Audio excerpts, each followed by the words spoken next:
മഹദിയായ ആയിഷ ബീവി റളിയല്ലാഹു അൻഹ, ആയിഷ ബീവിയുടെ സമീപത്തേക്ക് ഒരു ഉമ്മ കടന്നു വരുന്നുണ്ട്. വയസ്സായൊരു ഉമ്മയാണ്. ആ ഉമ്മയുടെ കയ്യിൽ 2 മക്കളുണ്ട്. ചെറിയ ഒട്ടും പൊട്ടും തിരിയാത്ത 2 മക്കളുണ്ട്. മഹദിയായ ആയിഷ ബീവിയോട് ചോദിച്ചു വല്ലതും തരണമെന്ന്. ആയിഷ ബീവി റളിയല്ലാഹു അൻഹ വീട്ടിലുണ്ടായിരുന്ന 3 ഈത്തപ്പഴം എടുത്ത് ആ ഉമ്മയുടെ കയ്യിൽ കൊടുക്കുന്നുണ്ട്. ഉമ്മ അതിൽ നിന്നൊരു ഈത്തപ്പഴം തന്റെ വലതുഭാഗത്തുള്ള കുഞ്ഞിന് കൊടുത്തു, മറ്റേ ഈത്തപ്പഴം ഇടതുഭാഗത്തുള്ള കുഞ്ഞിന് കൊടുത്തു. എന്നിട്ട് 2 പേരും തിന്നുന്നത് ആസ്വദിക്കുകയാണ്. 3ാമത്തൊരു ഈത്തപ്പഴം ആ ഉമ്മ തിന്നാൻ നിൽക്കുമ്പോഴാണ് മറ്റേ 2 കുഞ്ഞുങ്ങളും ഉമ്മയോട് ഉമ്മ ആ ഈത്തപ്പഴം കൂടി തരൂ എന്ന് പറഞ്ഞ് കൈ നീട്ടിയത്. ഉമ്മക്ക് വിശപ്പുണ്ട്, പട്ടിണിയാണ്, ഉമ്മയും പട്ടിണിയാണ്.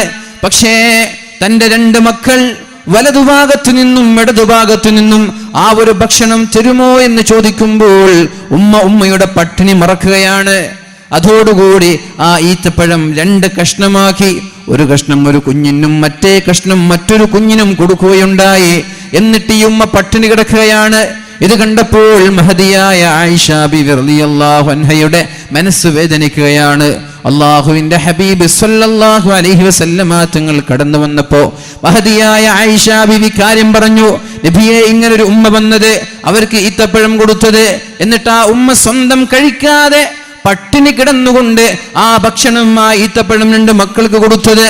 നബി തങ്ങൾ പറഞ്ഞു, ഇതുപോലെയുള്ള മക്കളെ കൊണ്ട് ഏതൊക്കെ ഉമ്മമാരാണ് പരീക്ഷിക്കപ്പെടുന്നത്, ആ ഉമ്മമാർക്കെല്ലാം അല്ലാഹു സ്വർഗ്ഗം നൽകുമെന്ന് മുഹമ്മദുർ റസൂലുള്ളാഹ്. മക്കളെ കൊണ്ടൊക്കെ വലിയ പരീക്ഷണം ഉണ്ടാവും. ഭക്ഷണം കൊടുക്കാൻ കഴിയില്ല, വസ്ത്രം വാങ്ങിച്ചു കൊടുക്കാൻ കഴിയില്ല. എന്നിട്ടും നമ്മൾ ത്യാഗം ചെയ്യും. ആ ത്യാഗത്തിനൊക്കെ പ്രതിഫലമുണ്ടെന്നാണ്. അള്ളാഹു നമ്മുടെ മക്കളെയൊക്കെ വളർത്തിയതിൻ്റെ പേരിൽ അള്ളാഹു നമ്മൾക്ക് സ്വർഗ്ഗം നൽകി അനുഗ്രഹിക്കട്ടെ. അപ്പൊ ഉമ്മയ്ക്ക് മക്കളോടുള്ള കാരുണ്യം ഇതാണ്.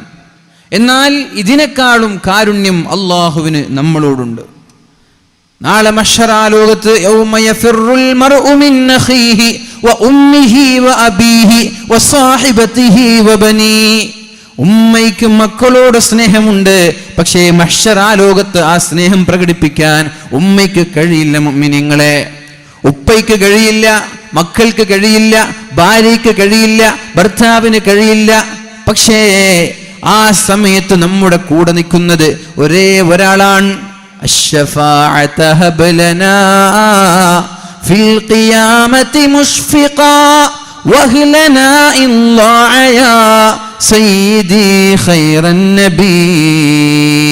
അല്ലാഹുവിന്റെ ഹബീബേ സല്ലല്ലാഹു അലൈഹി വസല്ലം, ആ സമയത്ത് താങ്കൾ ഞങ്ങളുടെ കൂടെ നിന്ന് ഞങ്ങളെ രക്ഷപ്പെടുത്തണേ എന്ന പ്രാർത്ഥനയാണ് നമ്മൾ നമ്മുടെ എല്ലാ മൗലീദിലും നമ്മൾ പാരായണം ചെയ്യുന്നത്.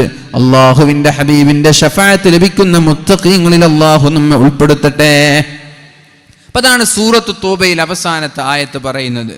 ലഖദ് ജാഅകും റസൂലും മിൻ അൻഫുസികും, നിങ്ങൾക്ക് നിങ്ങളിൽ നിന്ന് തന്നെ ഒരു പ്രവാചകനെ ഞാൻ പറഞ്ഞയച്ചു. എന്തിന്?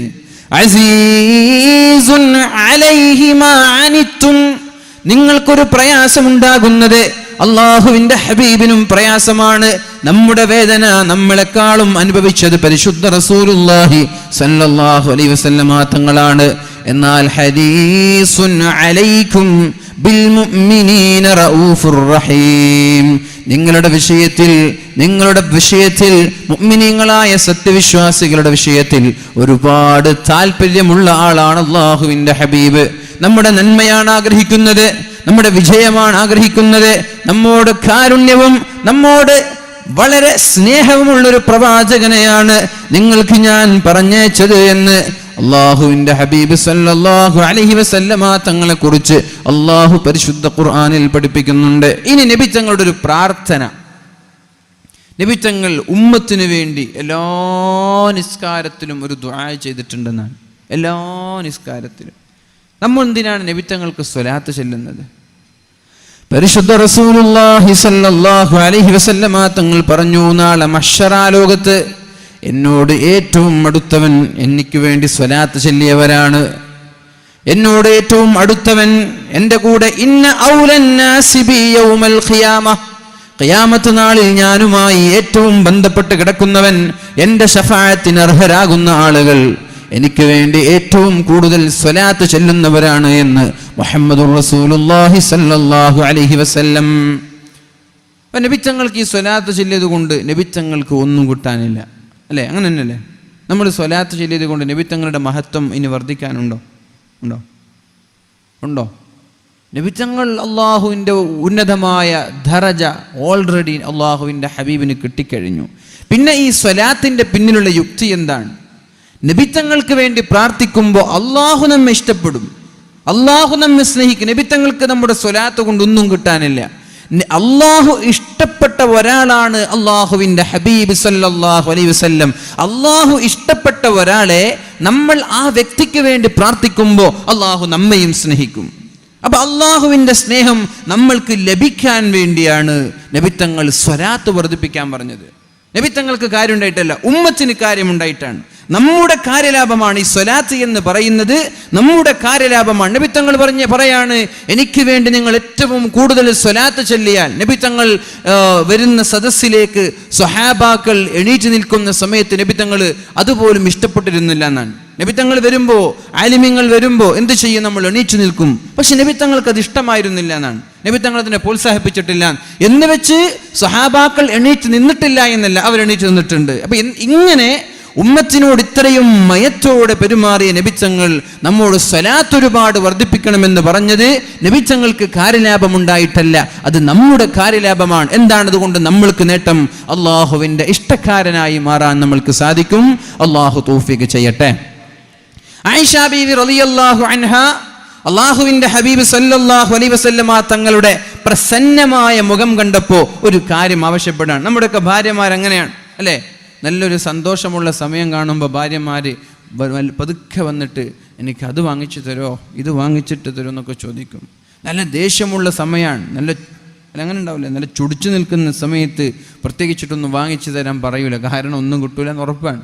അപ്പോൾ നമ്മൾ നല്ലൊരു ഹാപ്പിയായി ഫ്രീ ആയൊരു സമയത്ത് നമുക്ക് അവിടെ പോയാലെന്തേ, പർച്ചേസ് ചെയ്യാൻ വേണ്ടി പോയാലെന്തേ, നമ്മൾക്കൊരു സ്വർണം വാങ്ങിച്ചാലെന്തേ, അങ്ങനെയൊക്കെ ഭാര്യമാർ ചോദിക്കും. അതേപോലെ അള്ളാഹുവിൻ്റെ ഹബീബായ റസൂലുള്ളാഹി സ്വല്ലല്ലാഹു അലൈഹി വസല്ലമ തങ്ങളുടെ ആ പ്രസന്നമായ മുഖം കണ്ടപ്പോൾ മഹദിയായ ആയിഷ ബീവി റളിയല്ലാഹു അൻഹ അള്ളാഹുവിൻ്റെ ഹബീബിനോട് ചോദിച്ചു, യാ റസൂലല്ലാഹ്, അള്ളാഹുവിൻ്റെ ഹബീബേ, ഉദ്ഉല്ലാഹ ലി, എനിക്ക് വേണ്ടി അങ്ങ് ദുആ ചെയ്യുമോ, എനിക്ക് വേണ്ടി അള്ളാഹുവിനോട് അങ്ങ് പ്രാർത്ഥിക്കുമോ നബിയെ എന്ന് ചോദിച്ചു. എനിക്ക് വേണ്ടി നബി തങ്ങളെ ഒന്ന് ദുആ ചെയ്യുമോ? ആയിഷ ബീവിക്ക് ചോദിക്കാനുള്ളത് അതാണ്. നമ്മൾക്ക് ചോദിക്കാനുള്ളത് ചുരിദാറും സ്വർണവും കൈച്ചെയിനും കാൽ ചെയിനൊക്കെയാണ്, റിങ്ങൊക്കെയാണ്. എന്നാൽ ആയിഷ ബീവിക്ക് ചോദിക്കാനുള്ളത്, നബി എനിക്ക് വേണ്ടി അള്ളാഹുവിനോടൊന്ന് ദുആ ചെയ്യുമെന്ന് ചോദിച്ചു. അപ്പോൾ നബി തങ്ങൾ ദുആ ചെയ്യാൻ എന്ത്? اللهم اغفر لعائشة ما تقدم من ذنبها وما تأخر وما أسرت وما أعلنت. അല്ലാഹുവേ, എൻ്റെ പ്രിയപ്പെട്ട പത്നിയായ ആയിഷ ബീവിയുടെ എല്ലാ കഴിഞ്ഞുപോയ ദോഷങ്ങളും നീ പുറത്തു കൊടുക്കണേ അല്ലാഹ്. വരാനിരിക്കുന്ന എല്ലാ പാപങ്ങളും നീ പുറത്തു കൊടുക്കണേ അല്ലാഹ്. ആയിഷ ബീവി രഹസ്യമായി ചെയ്ത തെറ്റുകൾ നീ പുറത്തു കൊടുക്കണേ അല്ലാഹ്. പരസ്യമായി ചെയ്ത എല്ലാ ചിന്മകൾക്കും നീ മാപ്പ് നൽകണേ അല്ലാഹ് എന്ന് മഹദിയായ ആയിഷ ബീവിക്ക് വേണ്ടി അള്ളാഹുവിന്റെ ഹബീബ് ദുആ ചെയ്തപ്പോൾ ആയിഷ ബീവിക്ക് സന്തോഷമായി. ഫളഹികത്, ആയിഷ ബീവി ചിരിച്ചു എന്ന് മാത്രമല്ല, ചിരി കാരണം നിയന്ത്രണം നഷ്ടപ്പെട്ടു എന്നാണ്. ചിരിച്ച് നബി തങ്ങളുടെ മടിത്തട്ടിലേക്ക് വീണു. സന്തോഷത്തിന്റെ ആധിക്യം കൊണ്ട് ആയിഷ ബീവി ചിരിച്ചുകൊണ്ട് നബി തങ്ങളുടെ മടിത്തട്ടിലേക്ക് വീഴുകയാണ്. فضحكت عائشة رضي الله عنها حتى سقط رأسها في حجرها. മഹദിയായ ആയിഷ ബീവി റളിയല്ലാഹു അൻഹ ചിരിച്ചുകൊണ്ട് മടിത്തട്ടിലേക്ക് വീഴുകയാണ്. فقال لها رسول الله, അല്ലാഹുവിന്റെ ഹബീബ് ചോദിച്ചു, ആയിഷ അയസുറുകി ദുആഇ, എൻ്റെ ഈ പ്രാർത്ഥന നിന്നെ സന്തോഷിപ്പിച്ചോ ആയിഷ? എൻ്റെ ദുആ കാരണം നീ സന്തോഷിച്ചോ ആയിഷ എന്ന് ചോദിച്ചു. അപ്പോഴാണ് ആയിഷ ബീവി ചോദിക്കുന്നത്, മാലീ ലാ യസുറുനി ദുആഉക്, നബിയേ നിങ്ങളുടെ ദുആയിൽ എങ്ങനെയാണ് നബിയെ ഞാൻ സന്തോഷിക്കാതിരിക്കുക? അങ്ങനൊരു പ്രാർത്ഥനയാണല്ലോ നിങ്ങൾ എനിക്ക് വേണ്ടി പ്രാർത്ഥിച്ചത്. എന്തൊരു ദുആയാണ് നബിയെ!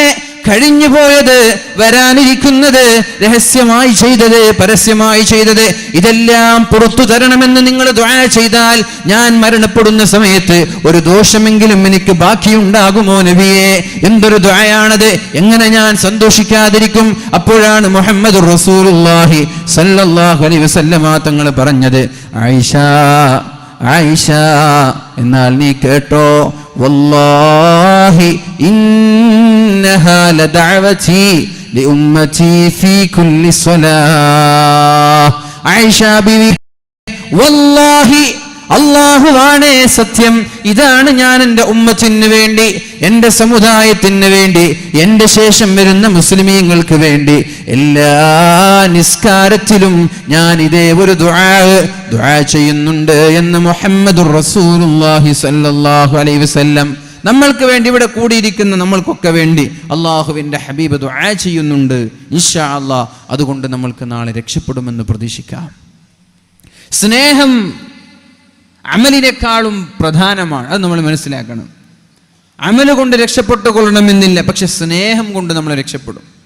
സ്വഹാബാക്കളൊക്കെ സ്നേഹിക്കുന്നവരായിരുന്നു, അവർക്കതിൻ്റെ കൂടെ അമലുണ്ടായിരുന്നു, എന്നാലും സ്നേഹത്തിനാണ് അവർ മുൻഗണന നൽകിയത്. സ്നേഹം വളരെ പ്രധാനമാണ്, അല്ലേ?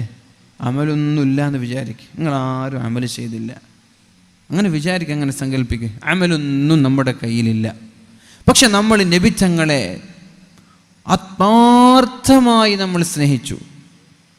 സ്നേഹിക്കുമ്പോൾ അമല് വരും, അത് വേറെ വിഷയമാണ്. നബിതങ്ങളെ സ്നേഹിക്കുമ്പോൾ നബിതങ്ങൾ പറഞ്ഞതുപോലെ നമ്മൾ ജീവിക്കും. ഏതായാലും ആലിമീങ്ങളെ, അള്ളാഹുവിൻ്റെ ഔലിയാക്കളൊക്കെ മനസ്സിൽ സ്നേഹിച്ച് നമ്മൾ നടന്നു.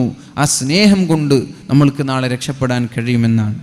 ഉദാഹരണം പറഞ്ഞാൽ, നിങ്ങൾ ഇവിടെ വേണം, നിങ്ങൾ കുറേ സമയമൊന്നും പ്രസംഗിക്കാനില്ല, ഏകദേശം 9 മണിയായി, ഒരു 1-1.5 മണിക്കൂറിന് ഉണ്ടാവുള്ളൂ.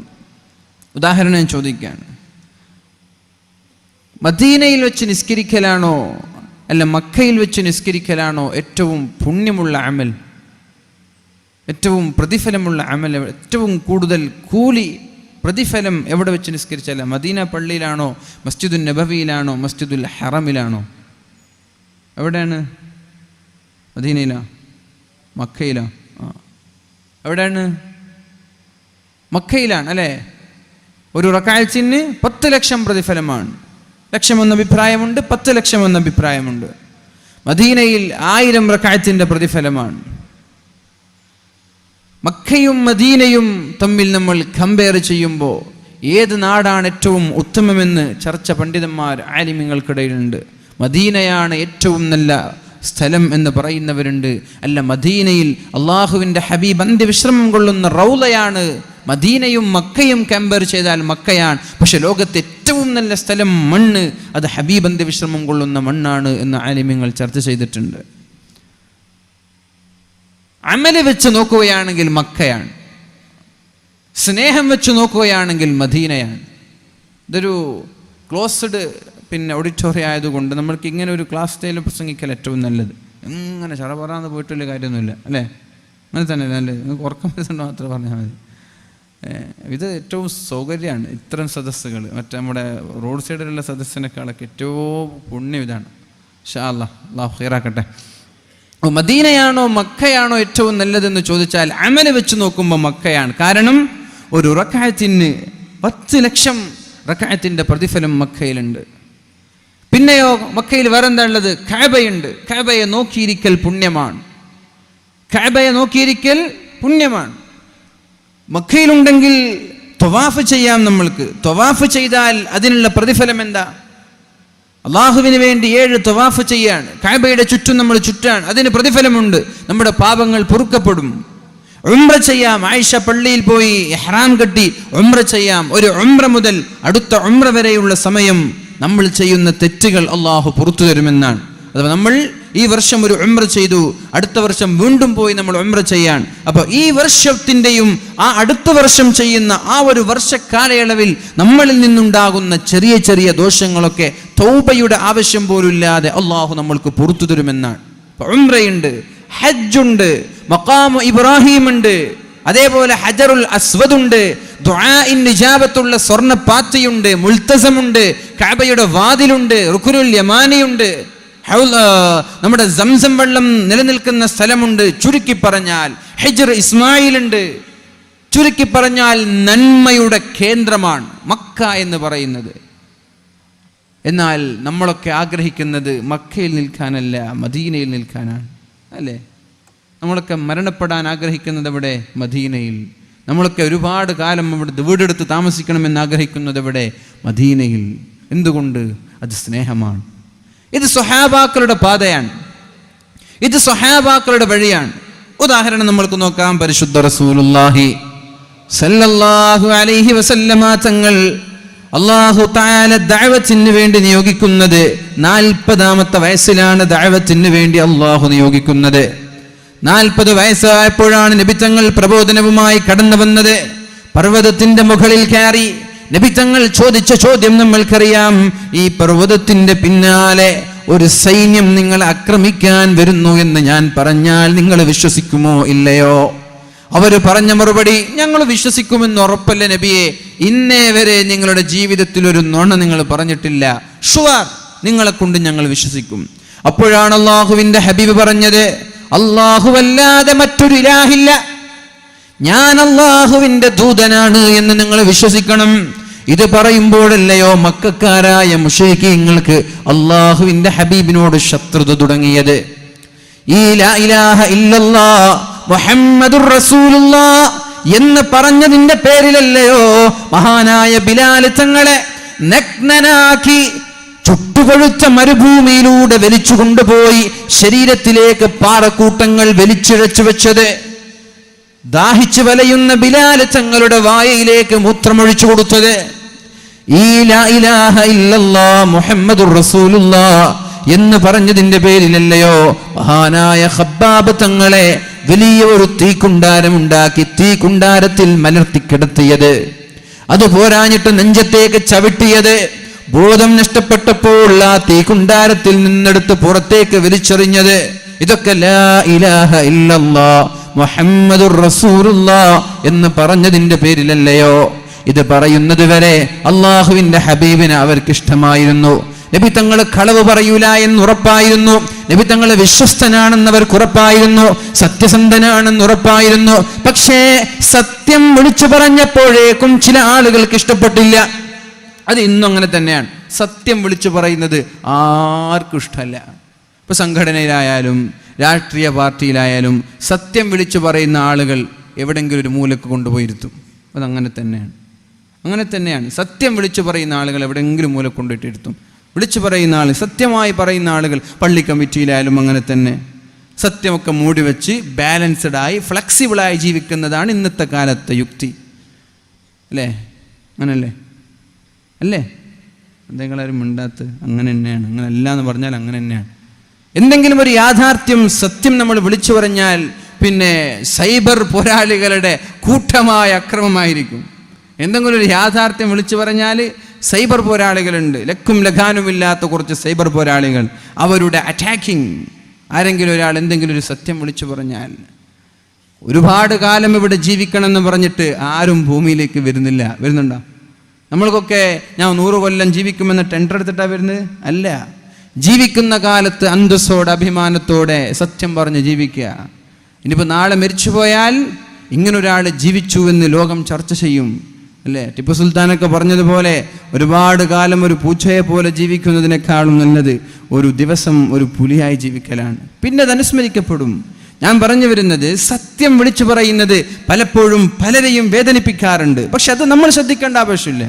സത്യം അള്ളാഹുവിന്റെ ഹബീബ് പറഞ്ഞത് എന്താണ്? ഖുലിൽ ഹഖ്ഖ വഇൻ കാന മുർറാ, നിങ്ങളുടെ തല തെറിച്ചാലും സത്യം പറയുന്നതിൽ നിങ്ങൾ മടി കാണിക്കരുത്. ജീവിതത്തിൽ സത്യമേ നിങ്ങൾ പറയാൻ പാടുള്ളൂ. അല്ലാ യഖാഫ ഫില്ലാഹി ലൗമത ലായിം, ദീനിന്റെ വിഷയം പറയുമ്പോൾ ഒരാളെയും നിങ്ങൾ പേടിക്കേണ്ടതില്ല എന്നും പരിശുദ്ധ റസൂലുള്ളാഹി സ്വല്ലല്ലാഹു അലൈഹി വസല്ലം പള്ളിയുടെ ഭരണകർത്താക്കളെ കുറിച്ചൊരു ആയത്ത് പറയുന്നുണ്ട്. ഇന്നമാ യഅ്മുറു മസാജിദല്ലാഹി മൻ ആമന ബില്ലാഹി വൽ യൗമിൽ ആഖിർ വഅഖാമസ് സ്വലാത്ത വആതവുസ് സകാത്ത വലം യഖ്ശ ഇല്ലല്ലാഹ്. അല്ലാഹുവിനെ മാത്രം പേടിക്കുന്നവർ, അള്ളാഹുവിനെ മാത്രം ഭയപ്പെടുന്നവർ, ഇവർ മാത്രമേ പള്ളി ഭരിക്കാൻ പാടുള്ളൂ എന്ന് ആണയിട്ട് പറയുന്നുണ്ട് പരിശുദ്ധ ഖുർആനിൽ. വലം യഖ്ശ ഇല്ലല്ലാഹ്, അള്ളാഹുവിനെ മാത്രം പേടിക്കുക, വേറെ ഒരാളെയും പേടിക്കാതെ ഹഖായി പറയുന്ന ആളുകൾക്ക് മാത്രമാണ് പള്ളിയുടെ ഉത്തരവാദിത്വം ഏറ്റെടുക്കാനുള്ള അവകാശമുള്ളൂ എന്ന് പരിശുദ്ധ ഖുർആൻ പഠിപ്പിക്കുന്നുണ്ട്. അപ്പൊ നമ്മൾ സത്യമായി നമ്മൾ വിളിച്ചു പറയണം, എവിടെയും അതിന് മടി കാണിക്കേണ്ട ആവശ്യമില്ല. അത് ആരായാലും ശരി, അല്ലേ? നമ്മളൊക്കെ മൂടി വെച്ചാൽ പിന്നെ ആരിതൊക്കെ പറയാം. നമ്മുടെ CM ഉസ്താദ് അവർകളുടെ ഞാൻ പറയാൻ കാരണം, CM ഉസ്താദ് നിങ്ങൾക്കൊക്കെ അറിയോ, കാസർഗോഡ് ജില്ലയിൽ വളരെ ദാരുണമായി, ദയനീയമായി, ആസൂത്രിതമായൊരു കൊലപാതകം നടക്കുകയുണ്ടായി. അതുമായൊരു ബന്ധപ്പെട്ട വിഷയം കാസർഗോഡ് ജില്ലയിൽ ചർച്ച ചെയ്തപ്പോൾ പലരും പല രീതിയിൽ പ്രതികരിക്കുകയുണ്ടായി. ആ ഒരു വിഷയവുമായി ബന്ധപ്പെട്ട് ഞാൻ പറയാണ്, നമ്മൾ പറയേണ്ടത് പറയണം, പിന്നെ ആരാ ഇത് പറയാ? 9 വർഷക്കാലമായി സമസ്ത കേരള ജംഇയ്യത്തുൽ ഉലമയുടെ കരുത്തനായ വൈസ് പ്രസിഡന്റ് വളരെ ദാരുണമായി, നിഷ്ഠൂരമായി, ദയനീയമായി, ആസൂത്രിതമായി കൊല ചെയ്യപ്പെട്ടത്. ഇന്നും നീതിക്ക് വേണ്ടി ഊണും ഉറക്കുമില്ലാതെ കരങ്ങിക്കലഞ്ഞ കണ്ണുമായി കുടുംബം വിശ്രമമില്ലാതെ ഓടിക്കൊണ്ടിരിക്കുകയാണ്. ആത്മഹത്യ എന്ന് വിശ്വസിക്കാൻ നമ്മൾക്ക് കഴിയോ? സമസ്ത കേരള ജംഇയ്യത്തുൽ ഉലമയുടെ മുഷാവറ അംഗങ്ങളിൽപ്പെട്ട ഒരാൾ ആത്മഹത്യ ചെയ്യുമെന്ന് വിശ്വസിക്കാൻ സമസ്തയെ സ്നേഹിക്കുന്ന നമ്മൾക്ക് കഴിയോ? ഷംസുൽ ഉലമയും കണ്ണിയത്ത് ഉസ്താദും വറക്കൽ മുല്ലക്കോയ തങ്ങളും സ്ഥാപിച്ച ഈ മഹത്തായ പ്രസ്ഥാനത്തിൽ ആത്മഹത്യ ചെയ്യുന്ന ഒരാൾ വൈസ് പ്രസിഡന്റായി നിൽക്കുമെന്ന് നിങ്ങൾക്ക് വിശ്വസിക്കാൻ കഴിയുന്നുണ്ടോ? ഉണ്ടോ? CBIയുടെ റിപ്പോർട്ട് നമ്മളൊന്ന് ഇരുന്ന് വായിച്ചാൽ മതി. അതിന്റെ വൈരുദ്ധ്യങ്ങൾ കൊണ്ട് തന്നെ ഇത് ആത്മഹത്യയല്ല, കൊലപാതകമാണെന്നും CBI ചെയ്തതൊരു പൊറാട്ട് നാടകമാണെന്നും നമ്മൾക്ക് തിരിച്ചറിയാൻ ഇതിനേക്കാളപ്പുറം വേറെ ഒന്നും ആവശ്യമില്ല. എൻ്റെ പ്രിയപ്പെട്ട മുഅ്മിനീങ്ങളോട് ഇതൊരു കാസർഗോഡ് ജില്ലക്കാരുടെ വികാരമായി നിങ്ങൾ ഒതുക്കരുത്. ഇത് കേരളക്കരയിൽ സമസ്തയെ സ്നേഹിക്കുന്ന സുന്നത്ത് ജമാഅത്തിന്റെ ഓരോ പ്രവർത്തകരുടെയും വികാരമായി മാറണം. ഇറങ്ങണം നമ്മൾ സമരമുഖത്തേക്ക്. ഈ മഹാനായ CM ഉസ്താദിന്റെ ഘാതകരെ വെളിച്ചത്ത് കൊണ്ടുവരുന്നത് വരെ വിശ്രമമില്ലാതെ പോരാടാൻ നമ്മൾക്ക് കഴിയണം. നമ്മൾക്ക് മനസ്സിലായിട്ടില്ല അദ്ദേഹം ആരാണെന്ന്. കാസർഗോഡ് ജില്ലയിലെ വടക്കേ ഭാഗത്ത് മലക്കേ മലബാറിലായതുകൊണ്ട് അദ്ദേഹത്തിന്റെ മഹത്വം തിരിച്ചറിയാത്തത് കൊണ്ടാണ്. അതുകൊണ്ട് ഇറങ്ങണം, നമ്മൾ അദ്ദേഹത്തെ കുറിച്ച് പഠിക്കണം. ഇത് ആത്മഹത്യയല്ല എന്ന് ലോകത്തിന് മുമ്പിൽ വിളിച്ചു പറയണം. ഘാതകരെ നമ്മൾ വിളിച്ചിട്ട് കൊണ്ടുവരണം ഇൻഷാ അല്ലാഹ്, താമസിയാതെ. അതിന്റെ പിന്നിൽ കളിച്ച ഏത് പണച്ചാക്കുകളും, ഏത് അധികാരമോഹികളും, അധികാരത്തിലിരിക്കുന്ന ഏത് സ്ഥാനക്കാരായാലും ശരി, ഇൻഷാ അല്ലാഹ് വെളിച്ചത്ത് കൊണ്ടുവരും. അതിനുവേണ്ടി മരണം വരെ നമ്മൾ പരിശ്രമിക്കുകയും ചെയ്യും. അല്ലാഹു തൗഫീഖ് ചെയ്ത് അനുഗ്രഹിക്കട്ടെ. നിങ്ങളൊക്കെ വേണം കൂടെ. നിങ്ങളിങ്ങനെ ഞങ്ങൾ തിരൂരുകാരാണ്, കാസർഗോട്ടുകാരുടെ വിഷയത്തിൽ നമ്മളെന്തിനാ ബന്ധപ്പെടുന്നതെന്ന് നിങ്ങളങ്ങനെ വിചാരിക്കരുത്. ഇതൊരു മാനുഷിക പ്രശ്നമാണ്, അല്ലേ? ജീവിക്കാനുള്ള മനുഷ്യന്റെ അവകാശത്തിനെതിരെയുള്ള പച്ചയായ ധ്വംസനമാണിത്, അല്ലേ?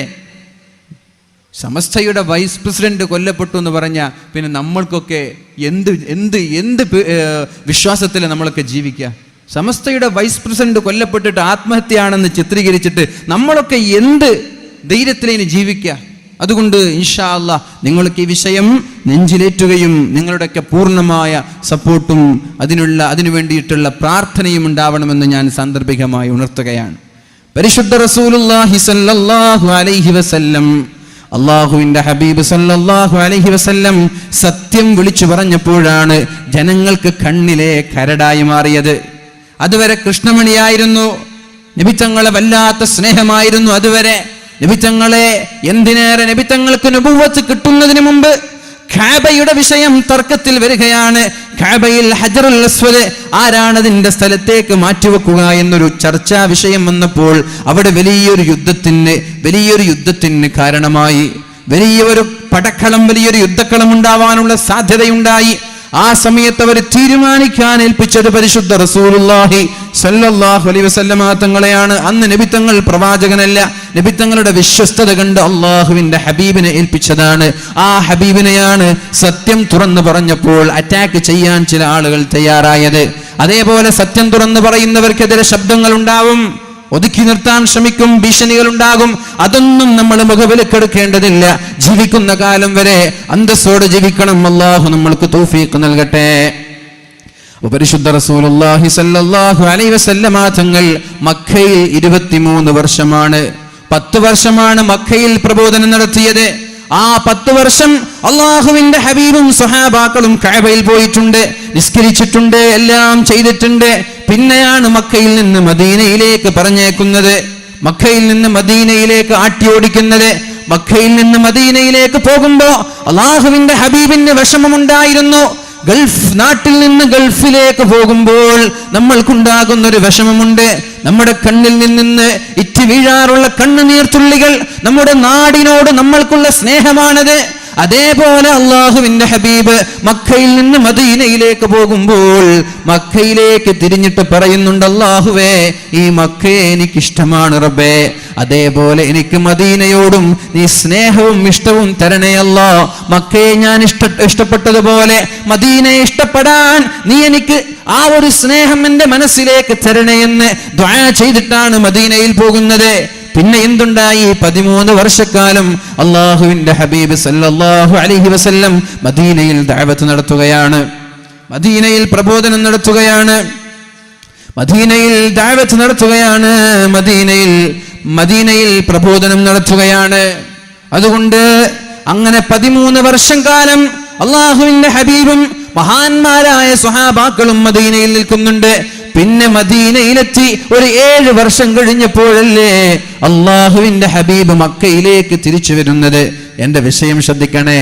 നബിത്തങ്ങളും സഹാബാക്കളും മക്കയിലെത്തി, മക്കയിൽ നിന്ന് മദീന പോയി, മദീനയിൽ നിന്ന് വീണ്ടും മക്കയിലെത്തി.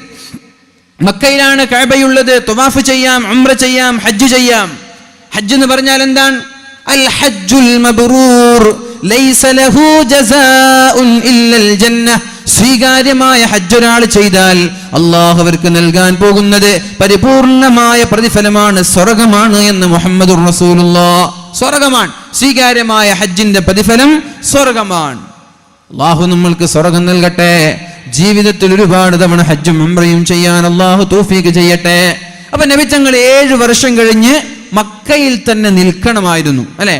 തിരിച്ചു വന്ന് മക്ക കീഴടക്കി. പിന്നെ എന്തിനാണ് നബിത്തങ്ങൾ മദീനയിൽ പോയത്? നബിത്തങ്ങൾ മദീനയിൽ പോയി. അതേപോലെ തന്നെ സ്വഹാബാക്കളും മദീനയിൽ പോയി. നബിത്തങ്ങളും പോയി, സ്വഹാബാക്കളും പോയി. അമലിനാണ് പ്രാധാന്യമെങ്കിൽ സ്വഹാബാക്കൾ എന്ത് ചെയ്യുമായിരുന്നു? നബിത്തങ്ങളുടെ കൂടെ മക്കയിൽ പോവില്ല. അവരെന്ത് ചെയ്യും? മക്കക്കാരായ സ്വഹാബാക്കളൊക്കെ മക്കയിൽ നിന്നിട്ട് ഒരു റക്അത്തിന് 10 ലക്ഷം പ്രതിഫലമുള്ള മക്കയിൽ നിസ്കരിക്കും, കഅബയിൽ തവാഫ് ചെയ്യും, ഉംറ ചെയ്യും, അതേപോലെ തന്നെ ഹജ്ജ് ചെയ്യും, ഹജറുൽ അസ്വദ് ചുംബിക്കും. ഇതൊക്കെ ചെയ്യുമായിരുന്നു. പക്ഷെ അവർക്ക് മനസ്സിലായി അമലല്ല പ്രധാനം സ്നേഹമാണ്. അതുകൊണ്ട് നബി തങ്ങളുടെ കൂടെ അവർ മദീനയിലേക്ക് പോയി. ഇനി ഞാൻ ചോദിക്കട്ടെ, അള്ളാഹുവിന്റെ ഹബീബ് മദീനയിൽ ഉള്ളത് കൊണ്ട് അവർ മദീനയിലേക്ക് പോയി എന്ന് നമ്മൾക്ക് വിശ്വസിക്കാം. എന്നാൽ ഹബീബിന്റെ വഫാത്തിന്റെ ശേഷം എന്തേ ആ മദീനക്കാരായ സ്വഹാബാക്കൾ മക്കയിൽ വന്ന് താമസിക്കാത്തത്? എന്നാൽ നബി തങ്ങളുടെ വഫാത്തിന്റെ ശേഷം മക്കയിലേക്ക് വരാലോ, മക്കയിൽ വന്ന് താമസിക്കാമല്ലോ. പക്ഷെ അവർ താമസിച്ചില്ല. എന്തേ? അവർക്കറിയാം അല്ലാഹുവിന്റെ ഹബീബ്, ആ ഹബീബിനോടുള്ള സ്നേഹം കൊണ്ടേ നാളെ മഹ്ശർ ആ ലോകത്ത് രക്ഷപ്പെടുള്ളൂ എന്ന്. അങ്ങനെ അല്ലാഹുവിന്റെ ഹബീബിന്റെ മണ്ണിൽ തന്നെ കിടന്ന് മരിക്കാൻ അവർ കൊതിക്കുകയാണ്. ആ മണ്ണിൽ തന്നെ കിടക്കണം, ആ മണ്ണിൽ തന്നെ മരിക്കണം, ആ മണ്ണിൽ തന്നെ അമൽ ചെയ്യണം. അതിനേക്കാളും എത്രയോ പ്രത്യേകതകൾ ഈ മക്കയ്ക്കുണ്ടെങ്കിലും അമലിനേക്കാളും പ്രധാനം സ്നേഹമാണെന്ന് മനസ്സിലാക്കി എല്ലാ സ്വഹാബാക്കളും മദീനയിൽ തന്നെ താമസിക്കുകയാണ് ചെയ്തത്. മദീനയിൽ തന്നെ താമസിക്കുകയാണ് ചെയ്തത്. മദീനയിൽ തന്നെ മരിക്കണമെന്ന് പ്രാർത്ഥിക്കുകയാണ് ചെയ്തത്. യാത്ര പോലും മഹാന്മാരായ സ്വഹാബാക്കളിൽ പലരും യാത്ര പോലും ഉപേക്ഷിച്ചു എന്നാണ്. എന്തേ? മദീനയുടെ പുറത്ത് വെച്ച് മരിക്കുമോ എന്ന് പേടിച്ച് യാത്ര പോലും ഒഴിവാക്കി എന്നാണ്. ഒരു അറാബിയുടെ ഹദീസ് നമ്മൾ കേട്ടിട്ടുണ്ട്. യാ റസൂലല്ലാഹ്, അല്ലാഹുവിന്റെ ഹബീബേ, മുത്തുനബിയേ, മത്തസ്സാഅ, എപ്പോഴാണ് ഖിയാമത്ത് നാൾ സംഭവിക്കുക എന്ന് ചോദിച്ചപ്പോ അല്ലാഹുവിന്റെ ഹബീബ് പറഞ്ഞ മറുപടി, വമാ അഅദത്ത ലിസ്സാഅ, നീ ഖിയാമത്ത് നാളിന് വേണ്ടി എന്താണ് ഒരുക്കി വെച്ചതെന്നാണ്. ഖിയാമത്ത് നാൾ ഇന്ന് നടന്നേക്കാം, നാളെ നടന്നേക്കാം, അത് എപ്പോ വേണമെങ്കിലും നടന്നോട്ടെ, അതൊന്നും ഇവിടെ വിഷയമേ അല്ല. ഇപ്പൊ നാളെ ഖിയാമത്ത് നാൾ സംഭവിക്കുകയാണെങ്കിലും നിന്റെ കയ്യിൽ ഒരു ചെടിയുണ്ടെങ്കിൽ ആ ചെടിയെ നീ നട്ടു വളർത്തണമെന്നുള്ള പ്രതീക്ഷയാണ് പരിശുദ്ധ റസൂലുള്ളാഹി സ്വല്ലല്ലാഹു അലൈഹി വസല്ലം നമ്മൾക്ക് നൽകിയത്. ഖിയാമത്ത് നാൾ നാളെയാണെന്ന് അറിഞ്ഞു. ഞാൻ പറയാൻ കാരണം, ചില ആളുകൾ ഖിയാമത്ത് നാൾ വരല്ലേ, എന്തിനാ വീട്, എന്തിനാ ജോലി എന്നൊക്കെ പറഞ്ഞ് ജീവിക്കുന്ന ആളുകൾ ഉണ്ടാവും. ഖിയാമത്ത് നാൾ നാളെയാണെന്ന് അറിഞ്ഞാലും നിനക്കും നിന്റെ കുട്ടികൾക്കും വേണ്ടി നീ വീടെടുക്കണം. അത് നാളെ ആയിക്കോട്ടെ, എന്നാലും നീ എടുക്കണം എന്നുള്ള പ്രതീക്ഷയാണ് അള്ളാഹുവിന്റെ ഹബീബ് സല്ലല്ലാഹു അലൈഹി വസല്ലമ തങ്ങൾ നൽകിയത്. അപ്പൊ ഖിയാമത്ത് നാൾ എപ്പോഴാണെന്ന ചർച്ച നമ്മൾക്ക് ആവശ്യമില്ല, അത് ഏത് സമയത്തും വന്നോട്ടെ. പക്ഷേ നമ്മുടെ ചർച്ച ഇന്ന് ഖിയാമത്ത് നാൾ സംഭവിച്ചാൽ, അല്ലെങ്കിൽ നാളെ ഖിയാമത്ത് നാൾ സംഭവിച്ചാൽ എന്താണ് നാളത്തെ ഖിയാമത്ത് നാൾ കഴിഞ്ഞ് മഹ്ശറ ലോകത്തേക്ക് വേണ്ടി ഞാനും നിങ്ങളും ഒരുക്കി വെച്ചത്? എൻ്റെ ഞാനൊക്കെ ഏറെ സ്നേഹിക്കുന്ന, എന്നെ അതിനേക്കാളേറെ സ്നേഹിക്കുന്ന എൻ്റെ ഒരു കുടുംബത്തിലെ എൻ്റെ മൂത്താപ്പയുടെ മകൻ ഒരു 3 ദിവസം മുമ്പ് വളരെ അപ്രതീക്ഷിതമായി മരിച്ചു പോവുകയുണ്ടായി. അതോടുകൂടി നമ്മുടെയൊക്കെ ജീവിതത്തിന്റെ പ്രതീക്ഷ തന്നെ നഷ്ടപ്പെടുകയാണ്. ഒരു രോഗവുമില്ല, പ്രത്യേകമായൊരു രോഗമില്ല. എൻ്റെ മകൻ പറയാണ്, രാത്രി ഉറങ്ങാൻ കിടക്കുന്നു, എൻ്റെ തന്നെ ഒരു വാല് കേട്ടു. വാല് കേട്ടിട്ട് മകനോട് പറഞ്ഞു, എനിക്ക് ഛർദ്ദിക്കാൻ മുട്ടുന്നു എന്ന് പറഞ്ഞ്, ഓക്കാനം വരുന്നുണ്ടെന്ന് പറഞ്ഞു. ഹോസ്പിറ്റലിൽ പോയി ഡോക്ടറെ കാണിച്ചു. ഡോക്ടർ 2-3 ടാബ്ലറ്റ് കൊടുത്തു. എന്നിട്ട് പറഞ്ഞു പ്രശ്നമൊന്നുമില്ല എന്ന് പറഞ്ഞു. എന്നിട്ട് ഹോസ്പിറ്റലിൻ്റെ വരാന്തയിൽ ഇരുന്നിട്ട് മകൻ്റെ മടിത്തട്ടിലേക്ക് വീണ് മരിച്ചു പോവാണ്. വലിയ പ്രായമൊന്നുമില്ല, ഒരു 50 അതിനോടടുത്തൊരു പ്രായമുള്ളൂ. ഒരു സൂചന പോലുമില്ലാതെ അദ്ദേഹത്തിൻ്റെ മാതാവ് രോഗിയായിട്ട് വർഷങ്ങളായി, അദ്ദേഹത്തിൻ്റെ ഉമ്മ രോഗിയായിട്ട് വർഷങ്ങളായി. അല്ലാഹു ആ മാതാവിന് ശിഫ നൽകട്ടെ, അല്ലാഹു ആ മാതാവിന് ഖൈറായത് അല്ലാഹു നൽകട്ടെ. പറഞ്ഞു വരുന്നത്, നമ്മുടെ ജീവിതത്തിൽ ഒരാളുടെ ജീവിതത്തിലും ഒരു ഗ്യാരണ്ടി ഇല്ല. ആർക്കെങ്കിലും പറയാൻ പറ്റുമോ നാളെ ഞാനും നിങ്ങളും ജീവിച്ചിരിക്കുമെന്ന്? അതുകൊണ്ട് ഞാൻ നിങ്ങളോട് പറയുകയാണ്, എന്നും വസിയ്യത്ത് ചെയ്തുകൊണ്ടേയിരിക്കുക. ഞാൻ നാളെ മരിച്ചാൽ നമ്മുടെ ജീവിതത്തിൽ ഒരുപാട് രഹസ്യങ്ങൾ ഉണ്ടാകും. ആ രഹസ്യങ്ങൾ നമ്മുടെ ഭാര്യമാരുമായി ഷെയർ ചെയ്തേക്കണം. നമ്മുടെ ഉമ്മമാരോട് പറയണം, ഉപ്പമാരോട് പറയണം, മക്കളോട് പറയണം, വസിയത്ത് ചെയ്യണം. ഞാനൊക്കെ രോഗിയായി കിടന്നിട്ട് കിടപ്പിൽ വെച്ചിട്ട് വസിയത്ത് ചെയ്യാമെന്ന് വിചാരിച്ച പെട്ടെന്നൊരു സുപ്രഭാതത്തിൽ മരിച്ചുപോയാൽ നമ്മുടെ മനസ്സിലുള്ള ആഗ്രഹങ്ങൾ അവിടെ തന്നെ ബാക്കിയാകും. അതുകൊണ്ട് എന്ത് വേണം? ഇടയ്ക്കിടെ നമ്മുടെ മനസ്സിന്റെ ഞാൻ മരിച്ചാൽ ഇനി എന്തൊക്കെ വേണമെന്നുള്ള വസിയത്ത് നമ്മൾ ഇടയ്ക്കിടെ നൽകിക്കൊണ്ടേയിരിക്കണം. ഭാര്യയോട് പറയാം, മക്കളോട് പറയാം, അടുത്ത സുഹൃത്തുക്കളോട് പറയാം. ഒരുപക്ഷെ നിങ്ങൾ ഭാര്യ അറിയാതെ സ്വത്തുക്കൾ നിങ്ങളുടെ കയ്യിലുണ്ടാകും, കടം കൊടുക്കാനുണ്ടാകും, കടം കിട്ടാനുണ്ടാകും. നിങ്ങൾ മരിച്ചുപോയാൽ ആർക്കതറിയാം? 1 ലക്ഷം നിങ്ങൾ കൊടുക്കാനുണ്ട്, അത് ആർക്കറിയാം? നിങ്ങൾ പറഞ്ഞില്ലെങ്കിൽ ആർക്കറിയാം? നാളെ നിങ്ങൾ മരിച്ചുപോയി, ഭാര്യക്കറിയില്ല, മക്കൾക്കറിയില്ല. അപ്പൊ നിങ്ങൾ എന്ത് ചെയ്യണം? ഭാര്യയോട് പോയി വസിയത്ത് ചെയ്യണം, എനിക്ക് ഇത്രയൊക്കെ തുക കൊടുക്കാനുണ്ട്, ഇത്രയൊക്കെ തുക കിട്ടാനുണ്ട്, ഞാൻ മരിച്ചാൽ നീ ഇങ്ങനെയൊക്കെയാ ചെയ്യേണ്ടത്, അവിടെ അതുണ്ട്, അതിവിടെ, എല്ലാ കാര്യങ്ങളും വെരി ഡീറ്റെയിലായി നമ്മുടെ ഭാര്യയ്ക്കോ മക്കൾക്കോ അടുത്ത സുഹൃത്തുക്കൾക്കോ നമ്മൾ വസിയത്ത് ചെയ്ത് മരണത്തെ നമ്മൾ കാത്തിരിക്കണം.